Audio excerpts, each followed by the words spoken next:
ബാലുവിനെ അപകടത്തിൽപ്പെടുത്തിയതും ഇഷയും സുദീപും തെറ്റാനുള്ള കാരണമുണ്ടാക്കിയതും താനാണെന്ന് ഏഞ്ചലിനോട് പറയുന്ന സിറിൽ. അവൻ ആ കഥ ഏഞ്ചലിനോട് പറയുന്നു. ബാലു അപകടത്തിൽപ്പെട്ടതിന് ശേഷം സുദീപ് ഒളിവിൽ പോയ സ്ഥലം ഇഷയ്ക്ക് കാണിച്ചു കൊടുക്കുന്ന സിറിൽ. അവളെ അവിടെ നിന്ന് നാട്ടിപ്പുറത്താക്കുന്ന സുദീപ്. ശ്രുതിയുടെ വിഷമം കണ്ട് അതിന്റെ കാരണം തിരക്കുന്ന അരുൺ തോമസ്. തന്റെ കുഞ്ഞിന്റെ അച്ഛൻ സുദീപാണെന്ന രഹസ്യം സുദീപിന്റെ അച്ഛൻ അറിഞ്ഞെന്നും ആ വീട്ടിൽ നിന്നും ഇറങ്ങിയ തന്നെ അദ്ദേഹം വീട്ടിലേക്ക് തിരിച്ചു വിളിച്ചുവെന്നും പറയുന്ന ശ്രുതി. ഇത് കേട്ട് അങ്കലപ്പിലാകുന്ന അരുൺ തോമസ്. ഒടുവിൽ ശ്രുതിയെ ആശ്വസിപ്പിച്ച് അയാൾ അവിടെ നിന്നും പോകുന്നു. ഇനി തുടർന്ന് കാണുക.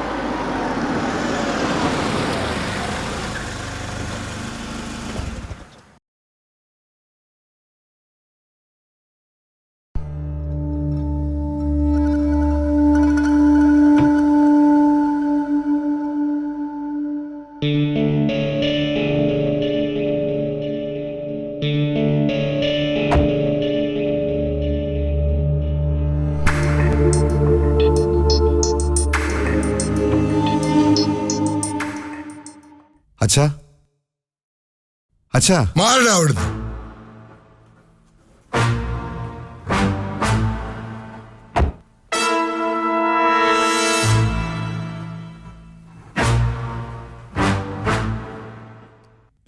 എന്താ രവി, എന്താ പറഞ്ഞു? അവിടെ ചെന്ന് എല്ലാം വഷളാക്കി. കല്യാണം നടത്താൻ സമ്മതിക്കില്ലെന്ന്. അച്ഛനൊന്നും കഴിച്ചിട്ടില്ല, അമ്മയൊന്ന് കഴിപ്പിക്കാൻ നോക്ക്.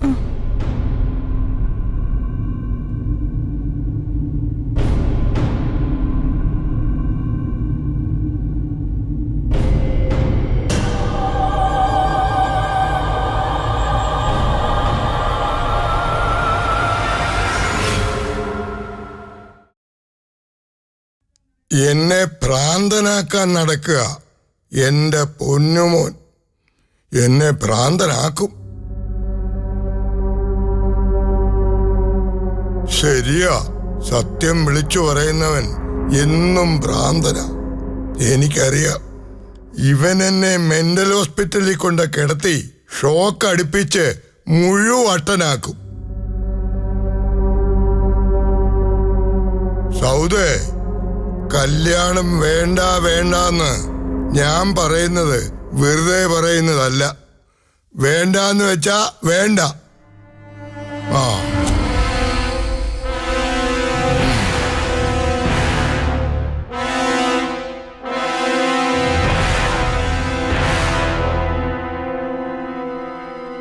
പൊടിമോൻ ഭാനുവിന്റെ മോളെ വിവാഹം കഴിച്ച് ഈ വീട്ടിൽ കൊണ്ട് കയറാമെന്ന് ആരും വിചാരിക്കണ്ട. അത് വലിയ തെറ്റാ. ശ്രുതിമോൾ ഇവിടെ നിൽക്കുന്നത് അവർക്കിഷ്ടമല്ല, നിങ്ങൾക്കും ഇഷ്ടമല്ല. പക്ഷേ എനിക്കിഷ്ടമാ അത്. ആ, അവൾ ഇവിടുത്തെ മോളാ. അവൾ ഇവിടെ നിൽക്കണം, ഇവിടെ തന്നെ നിൽക്കണം. ആ, ഇല്ലെങ്കിലേ ഞാനിത് പറഞ്ഞുകൊണ്ടേയിരിക്കും.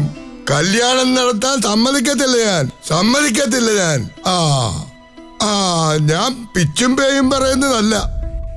എന്നെ കൊണ്ടുവന്ന് ചങ്ങലക്കിട്ട് പൂട്ടാമെന്ന് എന്റെ പൊന്നുമോൻ വിചാരിക്കണ്ട. ആ, ഭ്രാന്താണ് പോലും, ഭ്രാന്ത്. ആർക്കാടാ ഭ്രാന്ത്? സമ്മതിക്കത്തില്ല ഞാൻ ഈ കല്യാണത്തിന് സമ്മതിക്കത്തില്ല. ഞാനിത് എന്തിനാ പറയുന്നതെന്ന് എല്ലാരും കേൾക്കണം. ആ, ഭ്രാന്താണ് പോലും, ഭ്രാന്ത്. ആർക്കാടാ ഭ്രാന്ത്? നിനക്കാണോ? ഭ്രാന്താണ് പോലും, ഭ്രാന്ത്. ആ,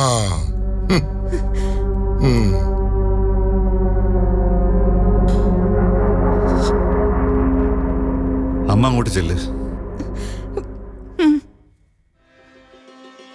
സബീങ് വന്നേ.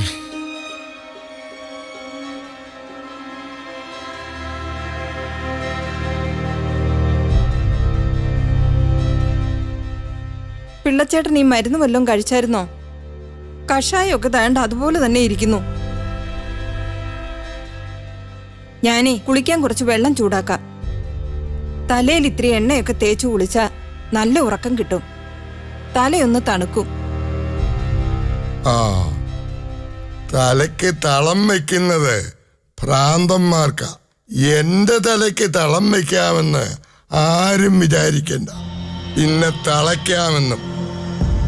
അതേ, എന്റെ മക്കളുടെ അതിമോഹമാ. അത് നടക്കത്തില്ല, നടക്കത്തില്ല, നടത്തത്തില്ല ഞാൻ. ആ ആ എന്തിനാ പിള്ളച്ചേട്ടാ? നമ്മൾ എല്ലാരും കൂടി ചേർന്ന് സന്തോഷത്തോടെ തീരുമാനിച്ച ഒരു കല്യാണം, അതും ഈ വീട്ടിലെ രണ്ടാമത്തെ മോന്റെ കല്യാണം. എന്തിനാ ഇങ്ങനെ ആൾക്കാരുടെ മനസ്സ് വേദനിപ്പിച്ച് സ്വയം ആൾക്കാരെ കൊണ്ട് ഇങ്ങനെ പറയിപ്പിക്കുന്നത്? പിള്ളച്ചേട്ടൻ എന്താ പറ്റിയത്? എന്തായാലും ഒന്ന് പറ.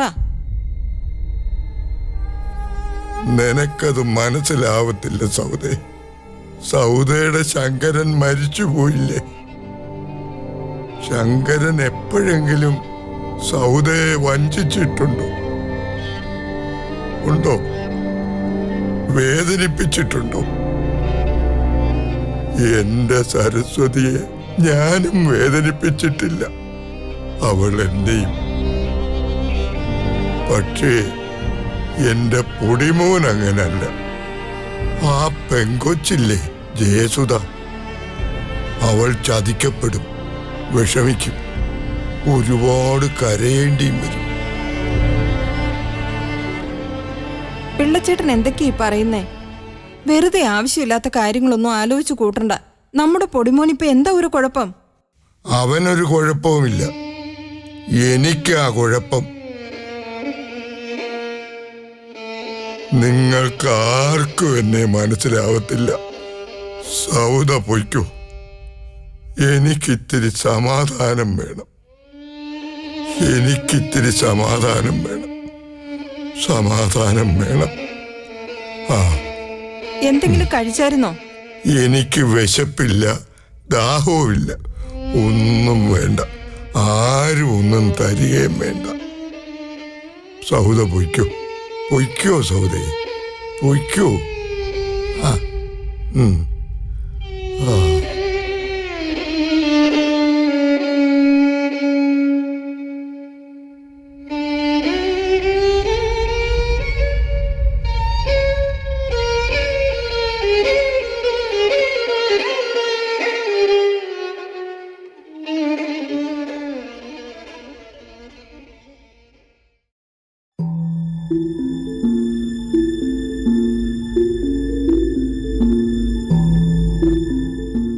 ജലജേച്ചി എന്തു പറഞ്ഞു?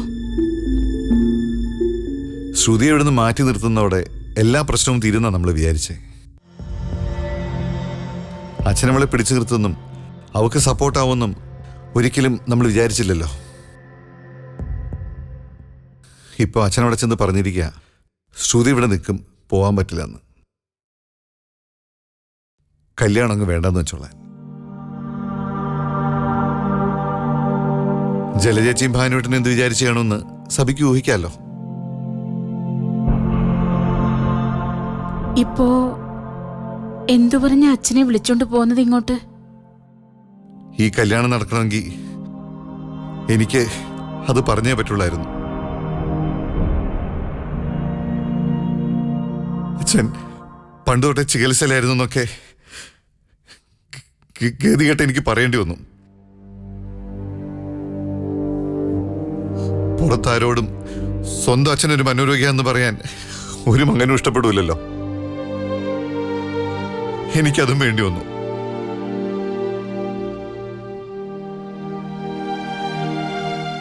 രവി,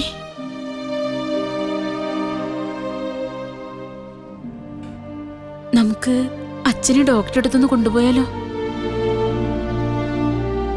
ഞാൻ ഗംഗാരൻ ഡോക്ടറെ അതിരാവിലെ വിളിച്ചിരുന്നു. കൂടെ കൊണ്ടുചെല്ലാനാ പറഞ്ഞേ. അച്ഛൻ എൻ്റെ കൂടെ വരുമോ? നമുക്ക് ഡോക്ടറുമായിട്ട് സംസാരിച്ചിട്ട് എന്തെങ്കിലും ഒരു വഴി ഉണ്ടാക്കാം. വെച്ച് താമസിപ്പിക്കണ്ട. ഒന്നാമതേ കല്യാണത്തിന് ഇനി വളരെ കുറച്ച് ദിവസമല്ലേ ഉള്ളൂ.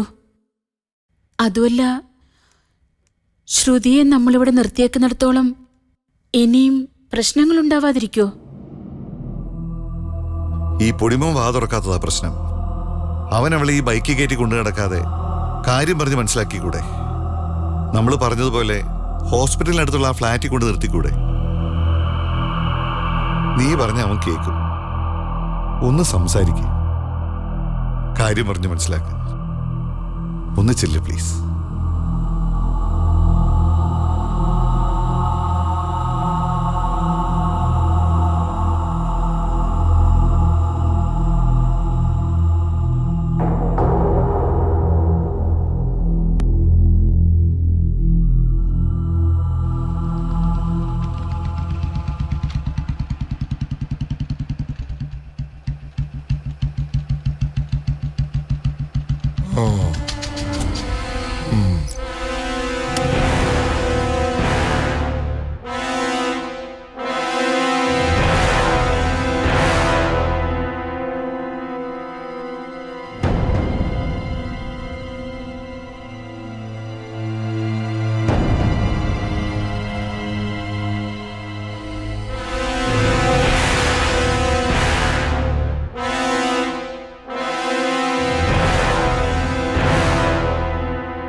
നീ എന്തെങ്കിലും ഒന്ന് പറയേണ്ട പൊടിമോനെ.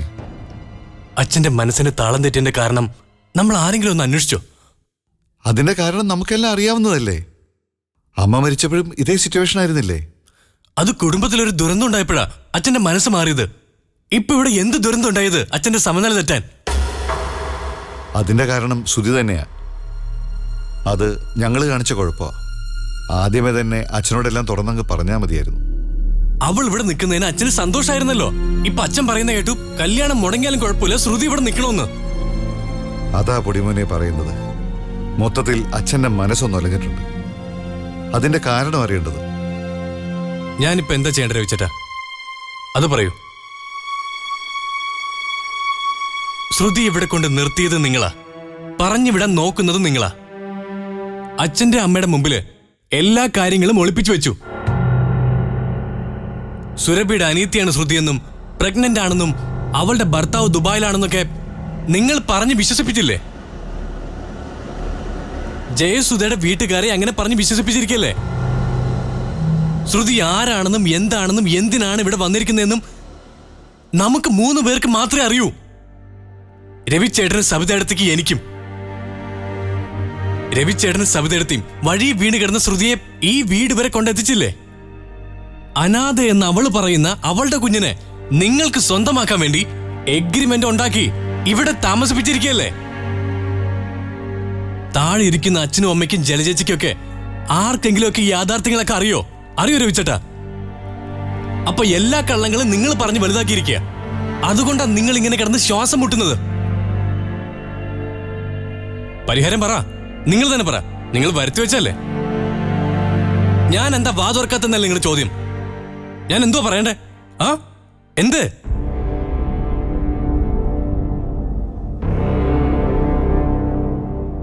എന്റെ പൊന്നു പൊടിമോനെ, നിങ്ങളുടെ ഈ കല്യാണം എങ്ങനെയെങ്കിലും ഒന്ന് നടക്കട്ടെ. അതിന് തടസ്സമായിട്ട് നിൽക്കുന്നത് ശ്രുതിയായാലും അച്ഛന്റെ നിലപാടായാലും മനോനിലയായാലും ആ തടസ്സം മാറ്റിയേ പറ്റൂ.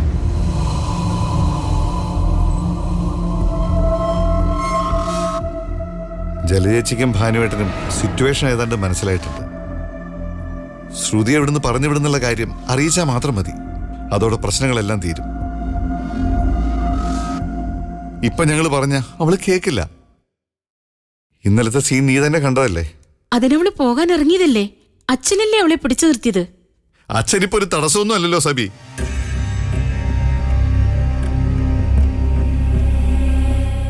നീ ഓഫീസിൽ പോയി അവളെന്ന് കാണണം. ഇതിങ്ങനെ വെച്ചോണ്ടിരുന്നാൽ ശരിയാവില്ല. നമ്മൾ പറഞ്ഞതുപോലെ ഹോസ്പിറ്റലിനടുത്തുള്ള ഫ്ലാറ്റിലേക്ക് താമസം മാറാൻ പറ്റുമെന്ന് അവളോട് ചോദിക്കേ. എല്ലാ സൗകര്യവും ചെയ്തു കൊടുക്കാം. ഇനി അവൾക്കത് ഇഷ്ടമല്ല എന്നുണ്ടെങ്കിൽ അവള് പൊക്കോട്ടെ അവളുടെ ഇഷ്ടത്തിന്. ഒരു എഗ്രിമെന്റ് ഉണ്ടാക്കിയതങ്ങ് നശിപ്പിച്ചാ പോരെ. ഞങ്ങളുടെ കുഞ്ഞെന്നുള്ള സ്വപ്നവും.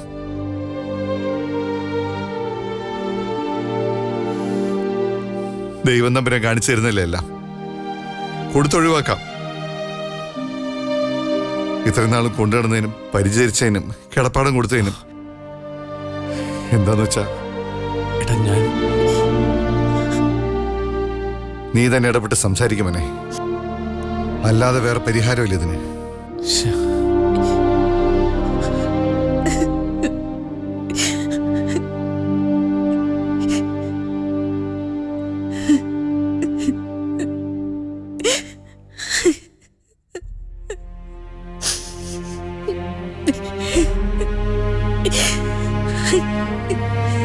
സബി, നീ വിഷമിക്കാതെ. നീ ഒരുപാട് മോഹിച്ചു പോയിന്ന് എനിക്കറിയാം. ഞാനും. വിധി അതല്ലേ നമ്മളെ പഠിപ്പിക്കുന്നത്. നമുക്ക് ആവശ്യം നമ്മുടെ പൊടിമോന്റെ കുടുംബജീവിതം, കുടുംബത്തിന്റെ മനസ്സമാധാനം, അച്ഛന്റെ ആരോഗ്യമുള്ളൊരു മനസ്സ്. നീ വിഷമിക്കാതെ. നമുക്കിത് വിധിച്ചിട്ടില്ലായിരിക്കും. നീ കരയാതെ സബി. നീ സമാധാനിക്ക് സബി. വിധിയെ നമുക്ക് തടുക്കാൻ പറ്റില്ല. നീ കരയാതെ സബി. എന്താ ഇത്?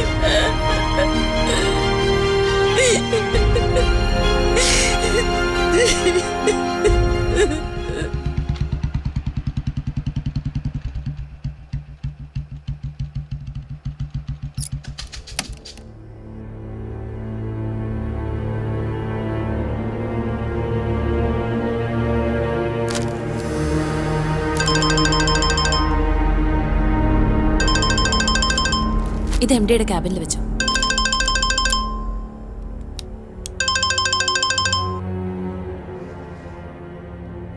ഹലോ.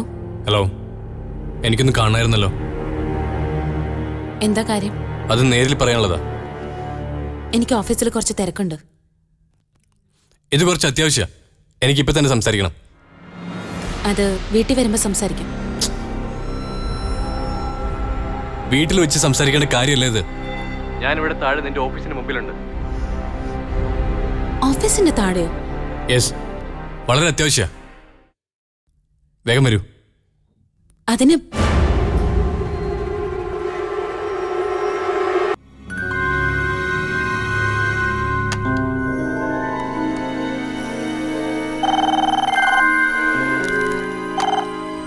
പറഞ്ഞോ.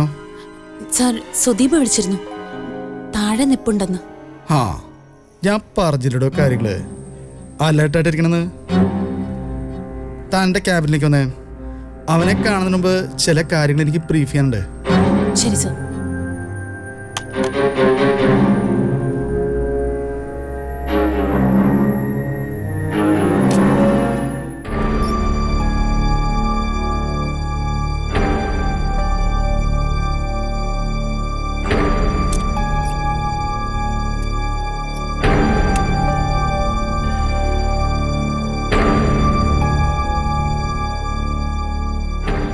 ഇതിപ്പോൾ കാര്യങ്ങൾ കുറച്ച് വഷളാണല്ലോ ശ്രുതി.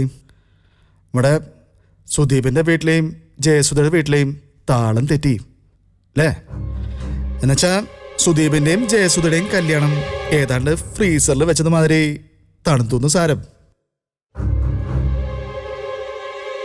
അതിന് ചൂടാവണമെങ്കിൽ താൻ തീരുമാനിക്കണം. എന്നുവെച്ചാൽ താൻ ചെന്ന് ജയസുധയുടെയും ആ ഭദ്രകാളിയുടെയും കാലിൽ വീഴണം. അത്ര തന്നെ. അതിനു വേണ്ടിയാ ചേട്ടനും അനിയനും കൂടെ തൻ്റെ പിന്നാലെ ഇങ്ങനെ വട്ടം ചുറ്റണേ. കടപ്പുറത്ത് കാക്ക പറക്കണമല്ലേ? അതന്നെയാ സാർ കാര്യം. അവിടുത്തെ പ്രശ്നം വളരെ വലുതായതുകൊണ്ടാ രവി സാർ എന്നെ വിളിച്ചത്. എന്നിട്ട് അയാൾ എന്തുട്ടാ പറഞ്ഞേ? ഞാൻ അവിടെ ചെന്ന് ജയസുധിയായിട്ട് സംസാരിക്കണം. സംസാരിച്ച മാത്രം പോരാ, എൻ്റെ ഉത്തരവാദിത്തപ്പെട്ട ആരെങ്കിലും, പാരൻസോ ചേച്ചിയോ ആരെങ്കിലുമൊക്കെ കൂട്ടിച്ചെന്ന് കാര്യം പറയണമെന്ന്. ഇല്ലെങ്കിൽ എല്ലാവരും തെറ്റിദ്ധരിക്കുമെന്ന്. അപ്പൊ അതിനെയാണ് പൊടിമോൻ താഴെ വന്നിരിക്കണേ തന്നോട് സംസാരിക്കാൻ. ചേട്ടൻ ഫോണിലൂടെ പറഞ്ഞ കാര്യങ്ങള് അനിയൻ നേരിട്ട് പറയണു. ചുരുക്കി പറഞ്ഞ അവന്റെ രണ്ടാം കെട്ട് ഒന്നാം ഭാര്യയായ തന്നെ കൊണ്ട് നടത്തിക്കണം. അതല്ലേ അതിന്റെ ശരി. തന്നെ അവൻ താലി കെട്ടിട്ടില്ലെന്നല്ലേ ഉള്ളൂ. അങ്ങനെയുള്ള തൻ്റെ അനുവാദവും ആശീർവാദവും വേണം. അതിനുവേണ്ടി താൻ അവിടെ ചെന്ന് അവളോട് സംസാരിച്ച് തൻ്റെ ഭർത്താവായ സുദീപിനെ കെട്ടണമെന്ന് കെഞ്ചണം. സമ്മതിച്ചിട്ടാ അവന്റെ ബുദ്ധി. തൻ്റെ കോട്ടിലാട്ടാ ഇപ്പൊ പന്ത്. ഗോൾ കീപ്പർ ഇല്ലാത്ത ഗോൾ പോസ്റ്റ്. തനിക്ക് ഈസിയായിട്ട് ഗോൾ അടിക്കാം. താൻ തീരുമാനിക്കണം ഗോൾ അടിക്കണോ വേണ്ടെന്ന്. തൻ്റെ തീരുമാനത്തിന് അത്രയ്ക്കങ്ങോട്ട് വിലയുണ്ട്. തനിക്കങ്ങ് തീരുമാനിക്കാം ഈ കല്യാണം നടക്കണോ വേണ്ടെന്ന്.